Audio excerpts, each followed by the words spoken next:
जब हम त्रिकुटी पर पहुंचेंगे वहां पर ये काल भगवान का एक स्थान है। वहां पर एक धर्मराय नाम से बैठा है जो इसका लेखाकार है, काल का अकाउंटेंट है। तो जब हम त्रिकुटी पर जाने से पहले ब्रह्मा विष्णु महेश के इन कमलों में से, इनके लोकों में से होकर जाना पड़ेगा। देखो पुण्यात्मा भोली आत्मा क्या कहते हैं, जो नकली संतों के अनुयायी हैं वो ये कहते हैं कि जाना एक स्थान पर है, रास्ते न्यारे न्यारे। ये भी उनकी थोड़ी गलत है।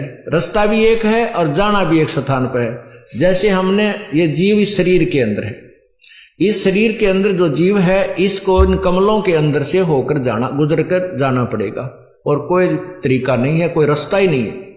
और ये सबका एक है, ना हिंदू में भिन्न है, ना मुसलमान में भिन्न है, ना सिख में भिन्न, ना ईसाई में भिन्न, ना बहन में भिन्न, ना भाई में भिन्न। तो हमने इन कमलों के अंदर से गुजरकर जाना है और त्रिकुटी पर पहुंचना है। तो इन कमलों के अंदर से हम जाएंगे तो इनका नो ड्यू सर्टिफिकेट हम लेते हुए जाएंगे तो हम त्रिकुटी पहुंच जाएंगे। त्रिकुटी पर जाकर के फिर कौन मिलेगा आपको? ये दास मिलेगा, परमात्मा मिलेगा इस दास के रूप में, आपके गुरु के रूप में। और वहां फिर आपका हिसाब कराएगा इस काल से। नहीं वो डांडी मार जाएगा, वहां पर डांडी मतलब हेरा फेरी नहीं करेगा। वहां क्या लालच लोभ दिखाए जाएंगे?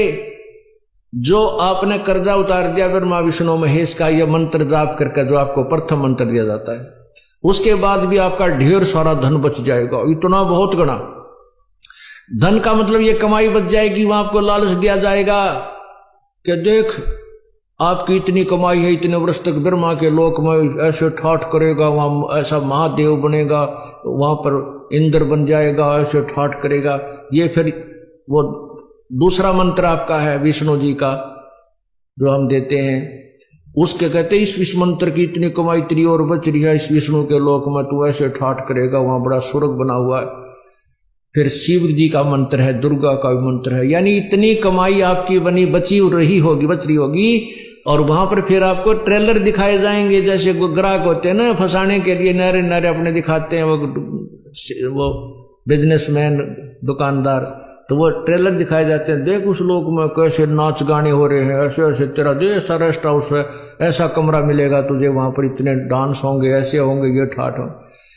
तो ये मन तो वहां भी साथ ही होगा, मन तो वही है।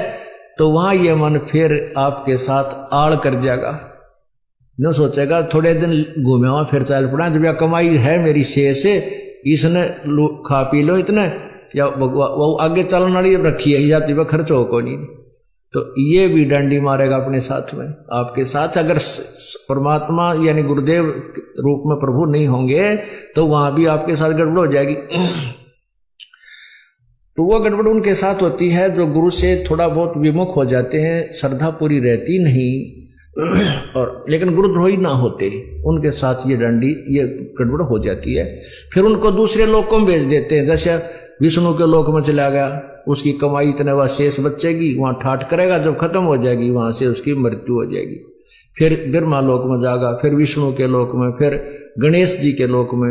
वहां जब उसके सारी पूंजी जड़ लेगी, जब उसका जेब कट लेगी, फिर उसने गधे की जूनी में ठोक देगा। ये डांडी मारेगा काल। तो यहां परमात्मा में फिर याद दिलाता है, शिव मंडल ब्रह्मापुरी चै तू विष्णु लोक में हो, अमरे गुण भूले नहीं तो आन छुटाऊं तो। कितने दयालु है भगवान। यहां पर ये दास आपको ज्ञान दे रहा है, उस परम पिता का भेजा हुआ एक नुमाइंदा है। और आप यहां गुरु को परमात्मा, यहां जैसे भगवान आए थे जब भी ये ज्ञान दिया करते थे, ये दास को भेज दिया अपने को, ये भी वही ज्ञान दे रहे। और ये आज आपने रिहर्सल करनी है, मान लो गुरुजी भगवान, जैसे गुरुजी भगवान नहीं आपको लगते हैं, लेकिन आपने मानना पड़ेगा। जैसे गणित के सवाल को हल करने के लिए मानना पड़ता है, मान लो मूलधन 100 रुपये, वो 100 रुपये मूलधन मानने बिना वो वास्तविक मूलधन प्राप्त नहीं हो सकता।